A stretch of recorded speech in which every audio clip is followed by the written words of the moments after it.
If you're like any of my high-achieving clients, at least once, you may have experienced what is called as an imposter syndrome.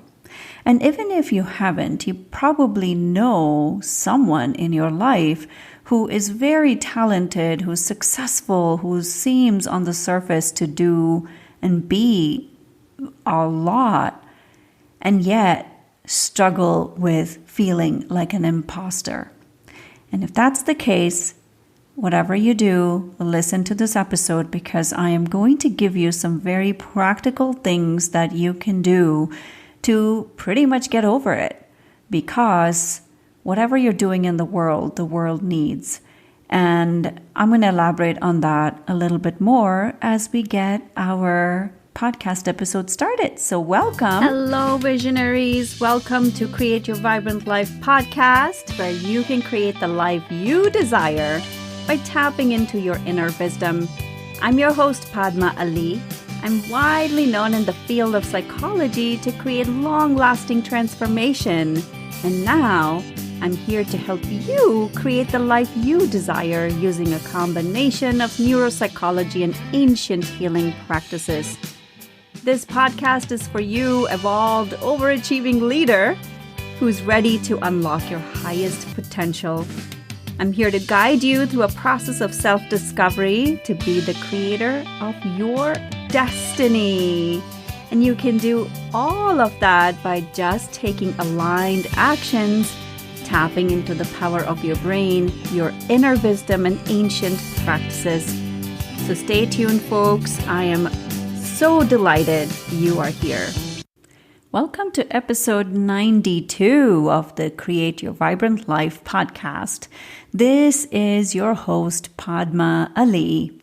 And we're continuing on with our leadership series and today's episode is about how to stop feeling like an imposter. One of the reasons I picked this topic is because many of my clients, when they come in to work with me, first of all, they're very high achieving, they're evolved, and they're doing amazing things in the world. And if you are a listener of this podcast for any length of time, my understanding, and this is my sense because that's the only reason you would be attracted to this podcast, is that you are also doing amazing things on the planet.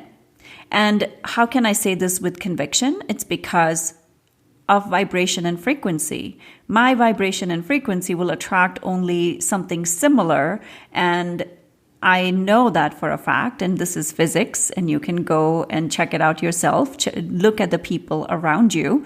They're probably pretty like-minded to you. So there's a reason you're attracted to me or this episodes or this podcast, and it's for a reason. It's because we're vibrating pretty much on a similar frequency. So that being said, coming back to imposter syndrome and what has all of this got to do with you?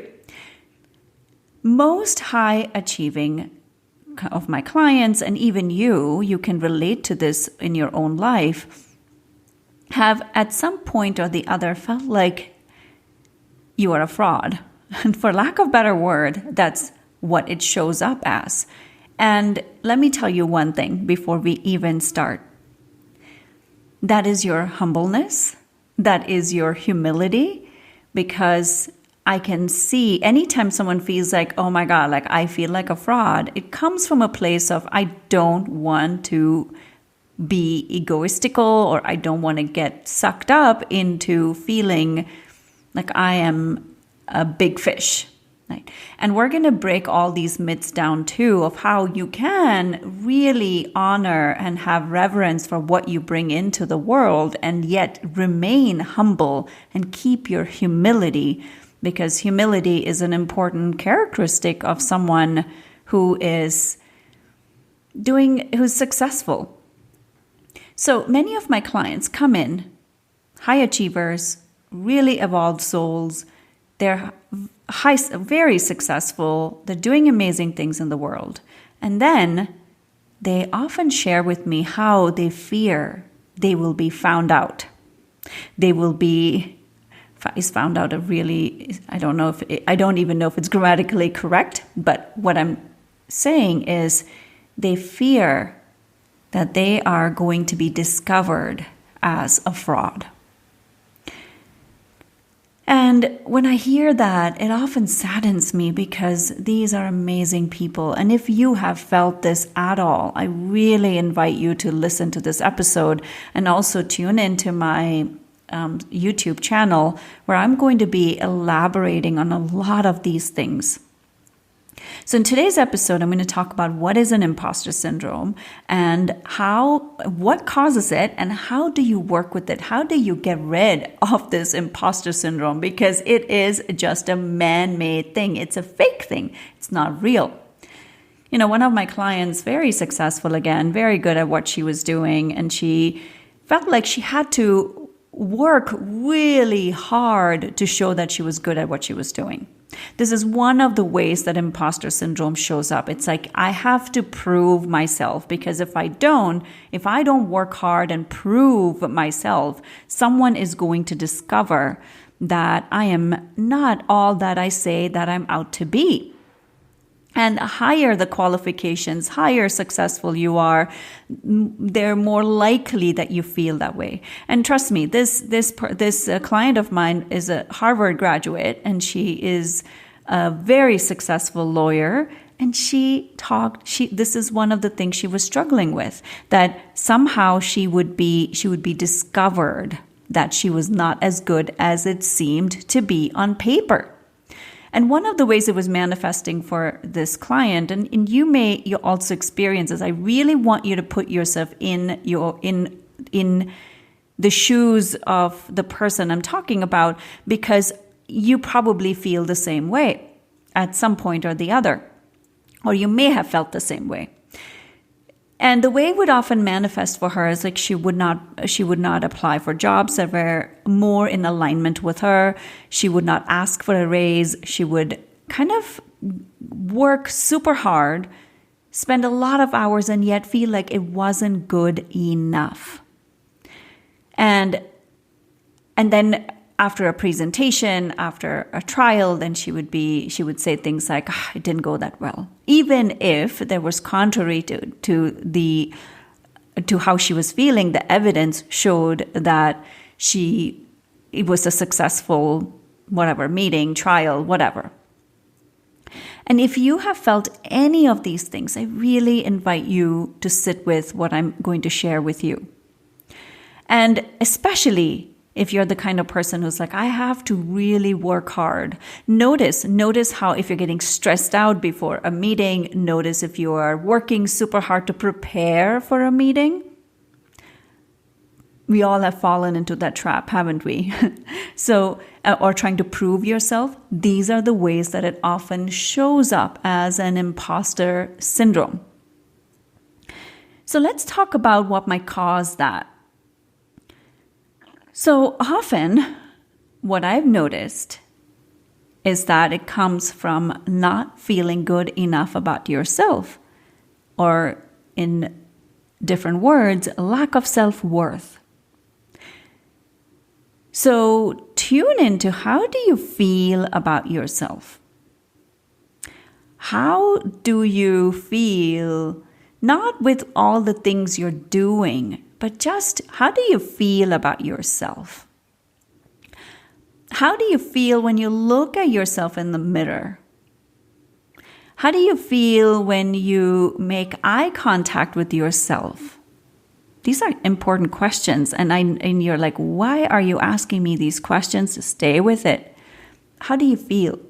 If you haven't really noticed that, I'm going to invite you to pause this episode and actually go and stand in front of the mirror. Look at yourself in your eyes as though you are looking at another person, and tell me how you feel about yourself. What are the inner dialogues about you? Are you looking at yourself in the mirror going, my face looks puffy, or my eyes are whatever, my hair is turning gray? How do you feel about yourself? The reason I'm asking this question is because self-worth and imposter syndrome are tied very closely together. The less you think about yourself, the more You will feel like an imposter in whatever you're doing. And if you feel like, oh, I'm an imposter, someone's going to find out that I'm a fraud, first of all, how on earth do you know it's true? The reason, again, I'm asking that question is because there is an inner narrative. There's a story you're telling yourself about why you think you are a fraud or why you think someone's going to find out that you are not good enough. There's a story behind it. And your story might be corroborated by evidence that you probably have made a list of from your past. The past experiences dictate our current present moment, whether you see it or not.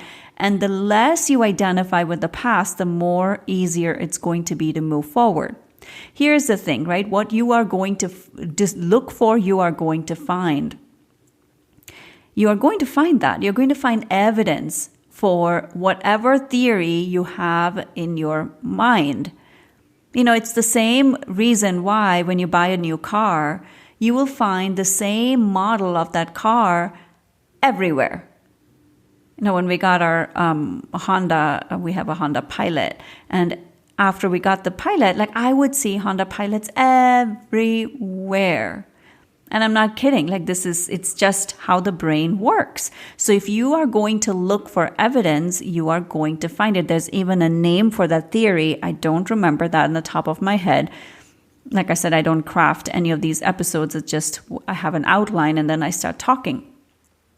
So this is how we find evidence for if you think you're not good enough, if you think you're a fraud, you're going to find evidence of that. And if you think you are really good at what you do and you're coming from a place of service, you're going to find evidence of that too. So one of the main contributors of feeling like an imposter is lack of self-worth or how you feel about yourself, in other words.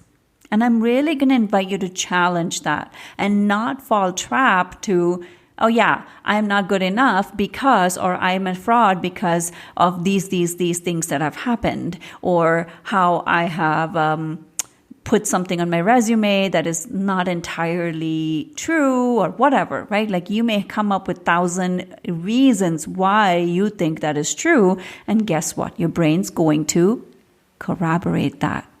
So you get to decide, do I want to buy that BS that my brain's telling me right now because it wants to keep me safe? Or do I want to find other evidence of why I am good enough?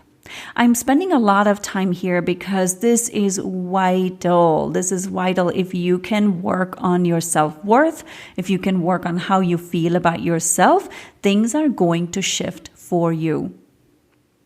I used to struggle with self-worth a lot. Every time, the things I'm asking you to do, I have done. When I used to look at myself in the mirror, I would only see flaws. And then when I worked on it, then now, if I see a reflection of myself, I just give myself a smile. It comes automatically. And this is important because the more you love and value yourself, others will too. All right. So this is one of the main reasons. The other reason is often because of fear of judgment. As human beings, we are a collective society. Right from the beginning, notice what happens. I come from a culture which is a very we-centered, which is a very collective-centered culture. And everything is about the tribe, right? It's about people. And I would often hear words like, oh, what will people think? Oh, if you do that. Oh, if you wear that, what will people think? Oh, you can't do that because, so-and-so is going to think something about you. This is what I grew up with. And this is just ingrained in my culture. But also I can see that pretty much everywhere. We grow up fearing judgment of others. Why? Again, think back. Don't think about today. Today, I don't care what people think about me. But as a child, your friends are important. Your community is important. And also, if you trace it back to the the really ancient times, the tribe kept the tribe safe. And so if you were ostracized from your tribe, you would literally be eaten by a tiger, for example. So your life was in danger. So judgment is a very primitive feeling that your reptilian brain is trained to keep you safe. Okay, so I can't emphasize this enough. Judgment is just part of your reptilian brain. Its job is to keep you safe. And so it's going to come up with all kinds of things to say, okay, I need to keep you safe. So let me say that you are an imposter. So therefore, you better not do A, B, and C. So it's better you beat yourself up before someone else beats you up and says, oh, you're no good, you're not good enough, and you're just a fraud, you're not what you say you are. All of those things, it comes from a fear of judgment. This is another big reason why people get into imposter syndrome, because they fear judgment. And I can't tell you enough, let go of that fear. It's just a fear. Fear is nothing but things made up in your mind, in your brain, by thoughts and stories, which have evidence in the past, which is not always true.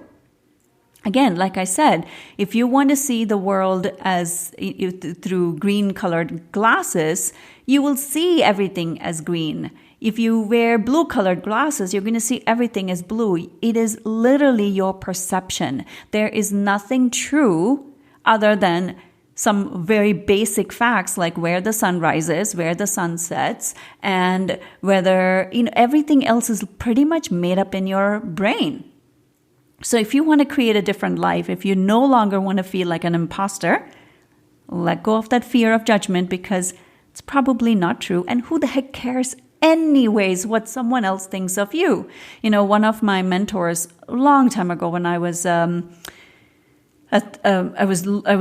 still an intern, said to me, what someone else thinks about you is not your business. What someone else thinks about you is not your business. And then she also told me that what story someone makes of you is their story, not yours. It's their story. It's a story that someone else made up. I'm going to digress a little bit, and I'm remembering a story that I was told as a kid. My mom was always into personal development, and this is where I learned a lot of these things. One of the books that I was exposed to as a child was the Autobiography of a Yogi by Paramahamsa Yogananda. I was 10 years old when I first picked up that book. Of course, I didn't understand a word of what I was reading, but it was really a captivating book. And I was very much into books. I still am. And so I would read this book. And anyway, so my mom was often my inspiration for personal development. And one of the stories she told me once when I was struggling with what people would think of me. I'm going to see if I can recall the story correctly. So this person is walking a donkey with his child. And as they're walking by, it's in a village, and somebody passes by them and says, oh, why are you just walking the donkey? Why are you not using the donkey? So put your child on the donkey. So the child, this person puts the child on the donkey, and they keep going. And then as they pass by someone else, and someone says, oh, why are you just walking next to the donkey? This is a donkey, so get on the donkey too.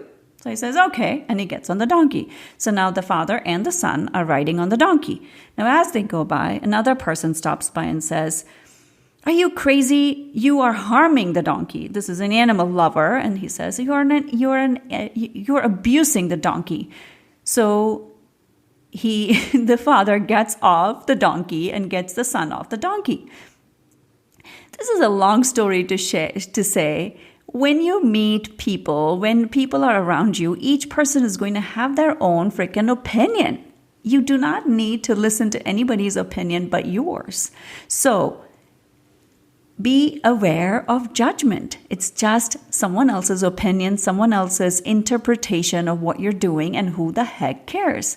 This is a pretty short life. Like I said in the last episode, there's only so many years left in your lifetime. Are you going to spend it in fear and fear of judgment of what someone might say about you or what they think about you?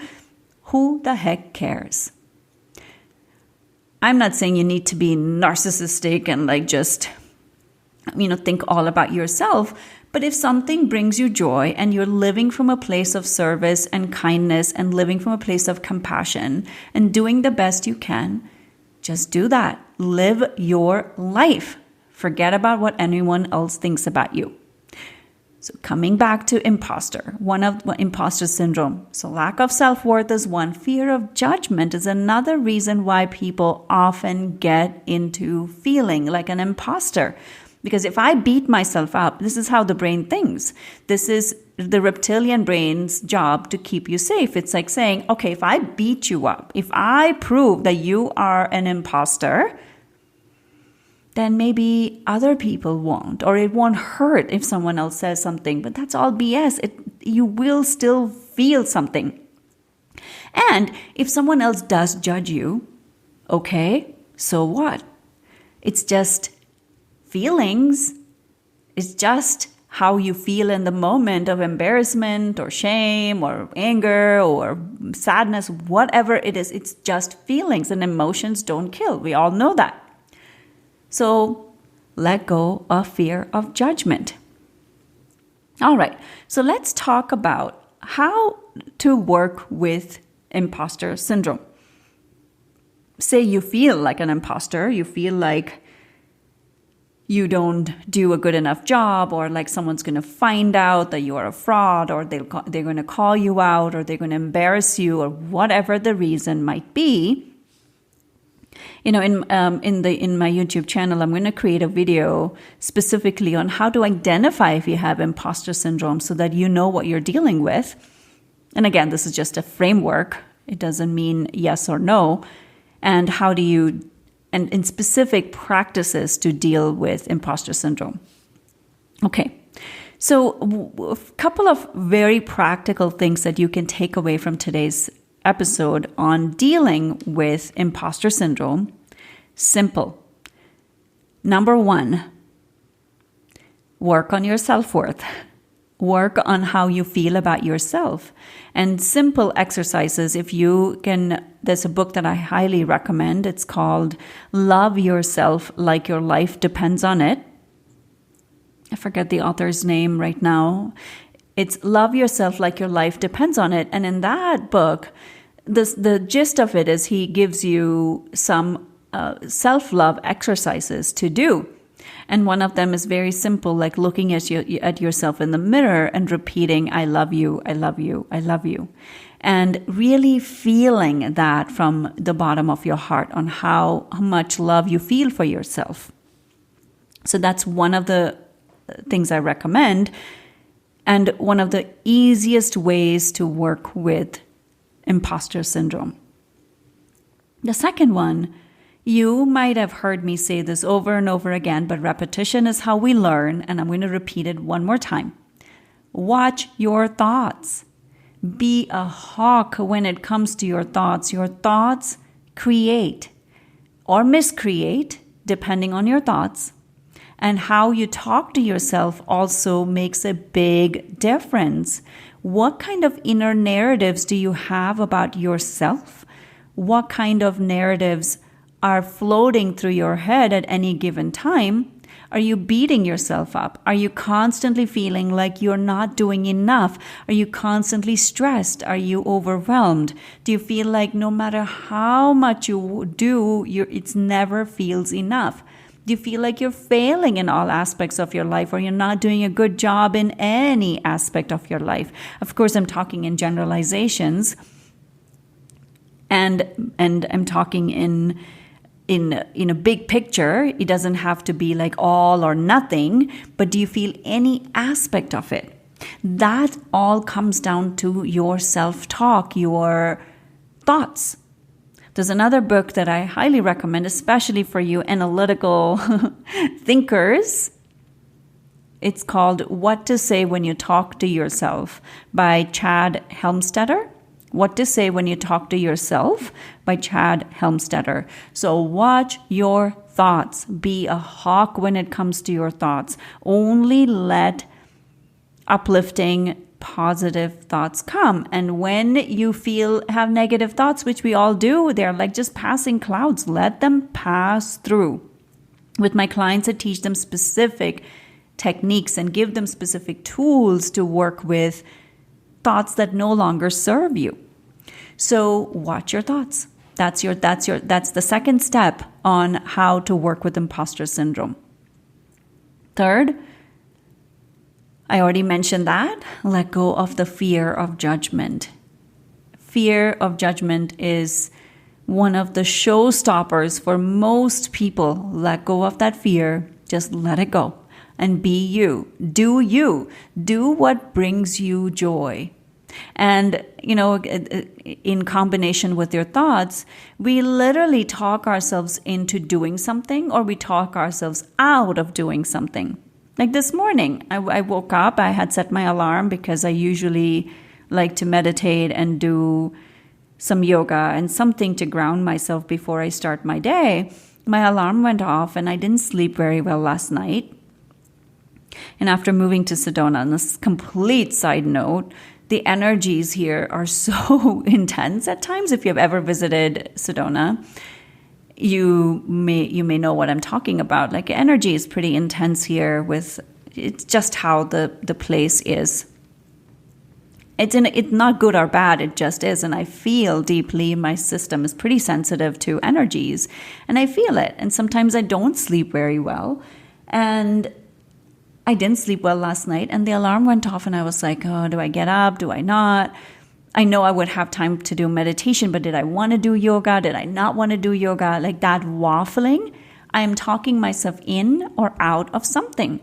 So I talked myself into getting up and just getting my butt out of bed, because I knew the moment I got out of bed, I would just do what all I had to do to start my day. And that was it. So you can talk yourself into doing something. You can talk yourself out of doing something. And similarly, when it comes to feeling like an imposter, it's just thoughts. You've told yourself a BS story about how you are an imposter. It's not true. Now you can tell yourself another story of how you are good at what you do. And this is something where I'm going to talk a little bit more about as the next step, which is what kind of narratives will help you. Most people don't praise themselves or celebrate themselves because they don't want to get into feeling like, they have these stories like, I'm not humble enough if I am tooting my own horn. I call that BS, because it's the energy behind it. You can really own what you do with humbleness. It's the energy behind it. If it's like ego, it comes from ego. It's the energy behind that. If you look at people like Gandhi or Nelson Mandela, who did amazing things on this planet, they don't have ego in them. But you can own what you do without the ego. So that's the next step for you, is create a narrative that works for you. And create a narrative that says something like, I serve from my heart. I'm doing amazing things on this planet to uplift the planet. Like, you can create whatever narratives. I'm pulling these off from my head right now. And so you can make up any narrative that fits your model, and that also can, if humility is an important value for you, which is often why people get into imposter syndrome in the first place. They feel like they're not humble enough if they take in all the accolades thrown at them. You can create narratives that support your value system. Okay? All right, so that's the fourth one. And last one, I'm going to bring in a spiritual angle. Spirituality, as you may already know, is one of my top values. And I live life from that place. And you're going to hear more and more about these things as you continue listening to the episodes. My way of thinking about life is that everything is in divine order, which means whether something, I'm going to call it good or bad. I don't believe in good or bad. It just is what it is. But I'm going to call that, for just simplicity's sake, whatever happens, good or bad, is in divine order.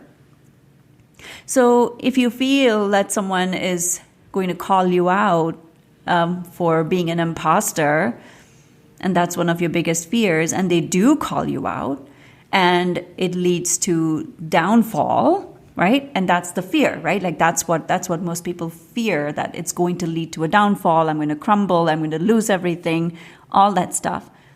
If you operated from the place of everything is in divine order and everything is happening for my best interest, none of these things would matter.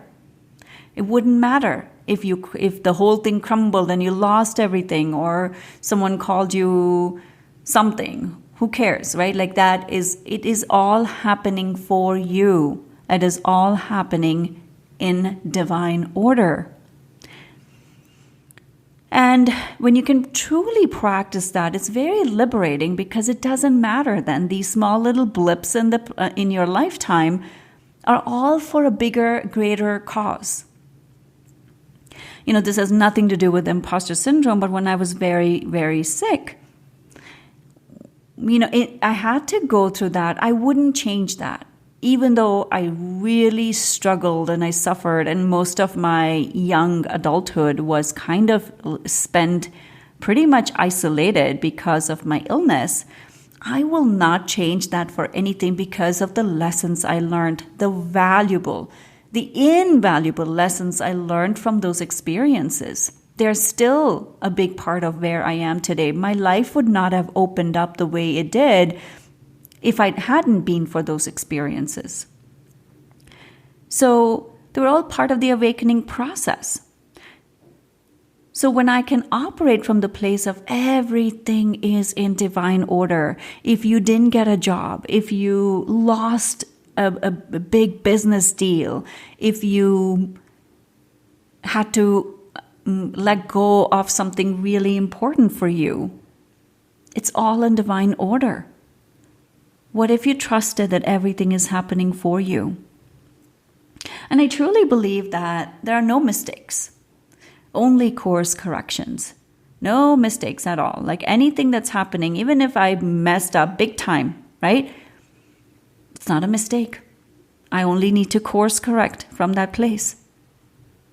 And that is going to shift everything for you. And under this umbrella of spirituality, bringing the spiritual twist to the imposter syndrome, I'm also going to talk about practicing being grateful. Yes, there are so many memes and people have talked about gratitude ad nauseum. However, it is one of the most powerful tools you can ever use. Gratitude will change everything for you. When you can be grateful for your accomplishments, when you can be grateful for your contributions to the world, when you can be grateful for the accolades you're getting, just being grateful. Be grateful. When you can bring gratitude in, you will not feel egoistical. You are not going to let the chatter affect you. You're not going to let anyone's judgment impact you. You're just going to be in a state of gratitude. And this may sound kind of weird, but when you're in that space, no one can touch you. It's almost like you will repel all those people who may have a judgment about you. The bottom line is people are going to judge no matter what, right? I mean, whatever you do, you're going to be judged, especially if you are a public figure, if you are, doing big things in the world and you're known, at least in your industry. People are going to judge you. Just accept it and move on. I am sure someone judges my podcast saying she's whatever, right? Like I don't know and I don't care. And if someone chooses to come to me just to tell me how badly I'm doing something, I'm like, all right, I'm not going to give it any weight at all. So the last piece around the spiritual, bringing the spiritual twist to this is to be grateful. So let's recap. If you are struggling with imposter syndrome, look into your self-worth and let go of fear of judgment.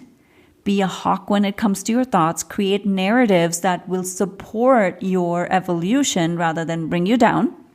And lastly, from a spiritual standpoint, if you looked at everything as happening for your best interest and everything is in divine order and practice being grateful, it's going to shift everything. So that brings us to the end of this episode. As always, I am super grateful that you are here and you're listening. If you are a new listener, please go and listen to the episodes from episode 1. They don't build on each other, but it helps.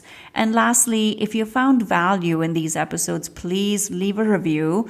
And that would be your reciprocity towards me, because this is my reciprocity to you by giving you this amazing content, if I may say so myself.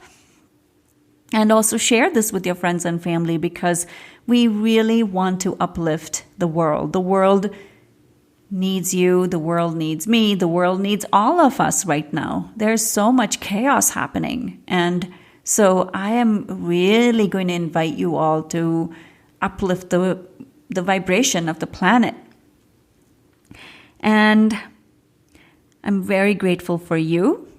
And lastly, before we end, I have 3 spots open for one-to-one coaching.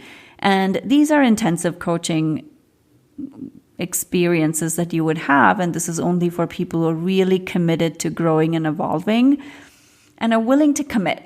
So if you are one of those people, please feel free to reach out to me. In the notes section, you will find information on how to reach me, and then we will take it from there. As part of making sure that we are the right fit, we'll just do a 30-minute complimentary call to see if we are the right fit, and then we will take it from there. So once again, thank you so much. I'm incredibly grateful for you, and I will talk to you soon. Thank you so much for listening. I have a request for you. If you found value, chances are that your friends and family will too. So if you can leave a positive review on iTunes, it will help reach so many more people. And if you have any topics or questions you would like me to feature, please send them to support@padmaali.com. And lastly, please share your takeaways and breakthroughs with me on Instagram @Padma Ali. Thank you so much for tuning in.